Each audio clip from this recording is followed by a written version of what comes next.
Hi friends, ఈరోజు మేము వరి నాటడానికి వచ్చాము. వరి నాటడానికి ఫస్ట్ వాటర్ అనేది ఫుల్గా పెట్టుకోవాలి. పెట్టుకున్న తర్వాత ఇలా గట్ల మీద ఉన్న గడ్డి అది మొత్తం తీసేయాలి. అది ఎందుకు తీసేయాలంటే ఈ గట్ల మీద ఒక చేను నుంచి ఇంకో చేనుకి గట్టు ఉంటుంది.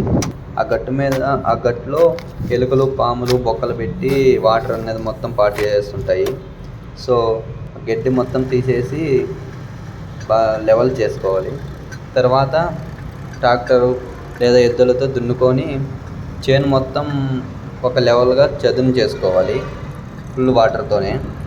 చదును చేసుకున్న తర్వాత మొత్తం ఒక లెవెల్కి ఉందా లేదా చూసుకోవాలి.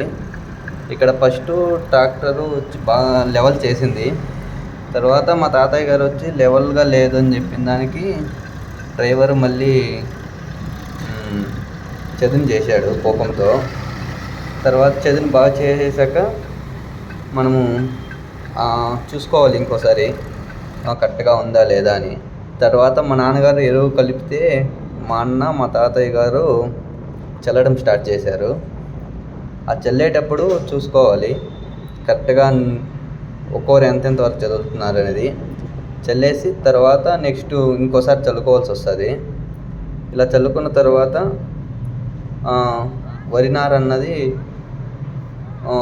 కట్టలుగా పీకి కట్టలు కట్టుకోవాలి. వీళ్ళందరూ మాకు పని వాళ్ళు వచ్చారు చాలామంది. అంటే చాలా నాటుతుంటే పని వాళ్ళు ఇంకా ఇంట్లో వాళ్ళు సరిపోక పని వాళ్ళని పిలిచాము. పని వాళ్ళని పిలుస్తుంటే ఇంకా నేను ఎందుకొని ఖాళీగా ఉండడం ఎందుకులే అనేసి వరికట్లు మోసాను. వరికట్లు మోస్తూ ఇంకా అలా అలా పని వాళ్ళతో మాటలు చెప్పుకుంటూ వరికట్లు మోసాను. వరికట్లు మోస్తూ కట్టలు అక్కడొకటి వేస్తుంటే వాటర్ అనేది పని వాళ్ళ మీదకి ఎగిరేది. వాళ్ళు అరుస్తున్నారు చిన్నగా అయ్యని. తర్వాత ఇంక ఈ కైలో చాలే ఇంక మా అన్న పిలిచాడు. సరే అన్న ఇంక 2 కట్టలు వేసి వస్తానని చెప్పాను.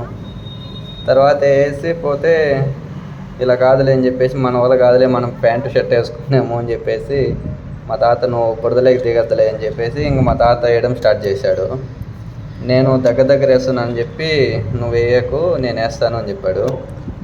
తర్వాత ఖాళీగా ఉండి ఏం చేస్తాంలే అని చెప్పి మా తాతయ్య గారికి అన్నది నేను కట్టలో అందిస్తుంటే మా తాతయ్య గారు వేయడం కూడా కంప్లీట్ అయిపోయింది ఆల్మోస్ట్. మేమే వేసేసాము. లాస్ట్లో మా తాతయ్య గారు వచ్చారు ఎరువు చల్లుకొని. తర్వాత కొంతమంది పని వాళ్ళు వచ్చి నాటడం స్టార్ట్ చేశారు నాట్లు. వాళ్ళు నాటుతుంటే వాళ్ళని అడిగాను, మీ సాంగ్స్ పాడండి నేను వీడియో తీసుకోవాలి అని. వాళ్ళు లేదులే అన్నారు. తర్వాత మధ్యాహ్నం వాళ్ళకి భోజనాలు పెట్టి భోజనము, పప్పుచారు, రసము పెట్టాము. ఓకే ఫ్రెండ్స్, లైక్ చేయండి, సబ్స్క్రైబ్ చేయండి. మా ఫార్మింగ్ మీకు నచ్చింది